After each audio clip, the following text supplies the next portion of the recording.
নমস্কার, শুভ সকাল বন্ধুরা। আজ আবার একটা নতুন দিনের শুরুতে আমার চ্যানেলে আপনাদের সবাইকে জানাই স্বাগতম।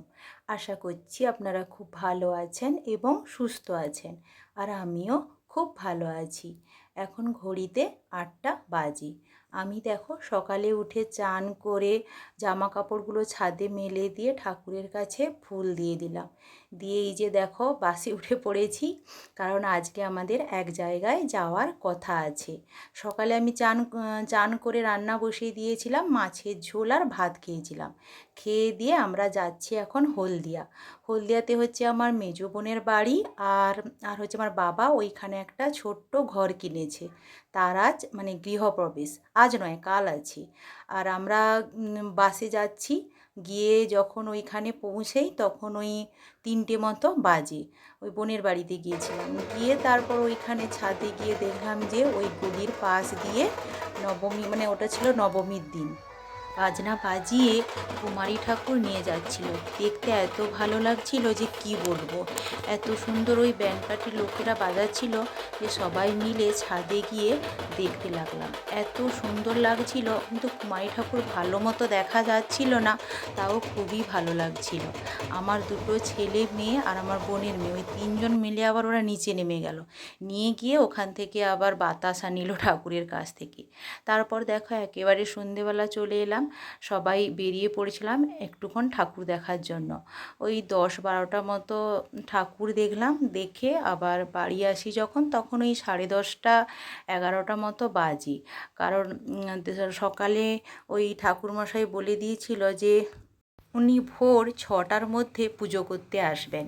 তাই আমরা ওই 4:30 থেকে ঘুম থেকে উঠে চান বান করে এই দেখো এখনও পর্যন্ত কেউ ওঠেনি, সবাই চলে এসেছি সেই বাবার যেখানে রুম কিনেছে ওইখানে। আমরা এসে দেখো এই পুজোর ভোগ রান্না করছি, কারণ ঠাকুরমশাই তো আমাদের আগে চলে এসছেন। উনি এসে আমাদের ফোন করলেন, তারপর আমরা এসে দরজা খুলতে সবাই ঢুকলাম। এখানে দেখো এই পুজো শুরু হয়ে গেছে। আমার বাবা এই যে ব্রতী হয়েছে উনি বসে আছেন, আর 2জন ঠাকুরমশাই এসেছিল পুজো করার জন্য। একজন পুজোর জোগাড় করে দিয়েছেন আর একজন হচ্ছে পুজো করছেন। বাবার বাড়িতে যেদিন ওই পুজো হচ্ছিল সত্যনারায়ণের, ওই দিনটি ছিল দশমীর দিন। তাই ঠাকুরমশাই বলে দিয়েছিলেন আগে থেকে যে আমার অনেক জায়গায় তো ওই ঘট ভাসানোর ব্যাপার আছে, তাই যদি তাড়াতাড়ি করে আপনারা পুজোটা করে নেন তাহলে আমি ওখানে গিয়ে একটু সময় দিতে পারবো। এই কারণেই উনি তাড়াতাড়ি এসে পুজোটা আগে শুরু করে দিয়েছেন। এখানে সবাই দেখো এই যে আমার মাইমা বসে আছে, আমার ছোট বোন, আমার মেজো বোন, আমার মা, অনেকে সবাই এখানে ওই পুজোর রান্না বান্না এইসব জোগাড়যন্ত্রী করছেন। কিন্তু ঠাকুরমশাই বলে দিয়েছিলেন যে ভাত রান্না কিন্তু এখন করা যাবে না, পুজো যতক্ষণ পর্যন্ত না শেষ হচ্ছে ভাতের কোনো ব্যবস্থা হবে না, আপনারা জল খাওয়ারের ব্যবস্থা করতে পারেন। ঠাকুরমশাই বললেন যে পুজো শেষ হতে প্রায় ওই 10:30 মতো বেজে যাবে। আগে তো প্রথমে পুজোর জন্য কিছু ওই সবজি ভেজে নিয়েছিলাম, যাকে আদ্য প্রসাদ বলে। তারপরে বাবা বলল যে ওই বাড়ির পাশে কিছুজনকে তো প্রসাদ দেওয়া হবে, বললো যে আর কিছু সবজি মানে ওই আদ্য প্রসাদের মতো কিছুটা ভেজে রেখে দেওয়া হোক, প্রত্যেকের পাতায় তো একটু একটু করে দেওয়া হবে। তাই আবার কিছু সবজি কেটে ওইগুলো ভেজে নেওয়া হলো। তারপরে দেখো আমার ওই বোন মানে আমার বোনের মেয়ে ওই হাই হাই খাই করলো না, ওই হচ্ছে আমার মেজো বোনের মেয়ে। আর এদিকে দেখো বাচ্চা বাটি বসে সব মস্তি করছে।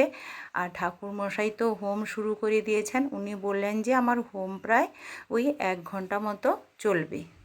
তোমরা তো আমার আগের ব্লগে দেখেছো যে কিছুদিন আগে আমার ওই কাকিমা শাশুড়ি মারা গিয়েছিল, তাই মনটা না খুবই খারাপ ছিল।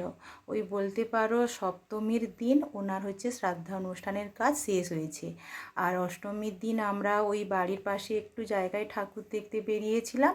আর যখন বাবা বলল যে দশমীতে আমাদের বাড়ির পুজো হবে, তখন মনটা খুবই আনন্দ হয়েছিল, কারণ ভাবছিলাম যে এতদিন দুঃখের পরে একটু হয়তো ওখানে গিয়ে মনটা খুব খুশি হবে। যেহেতু ভাত হতে দেরি আছে, তাই আমরা সবাই মিলে ওই জলখাবারের ব্যবস্থা করলাম। জলখাবারে তৈরি হয়েছিল লুচি, ছোলার ডাল, আর হচ্ছে ঘুগনি, সুজি এবং কিছু ফল, আর ওই ছোটোখাটো একটু প্রসাদ আর কি, এটাই দেওয়া হয়েছিল সবাইকে।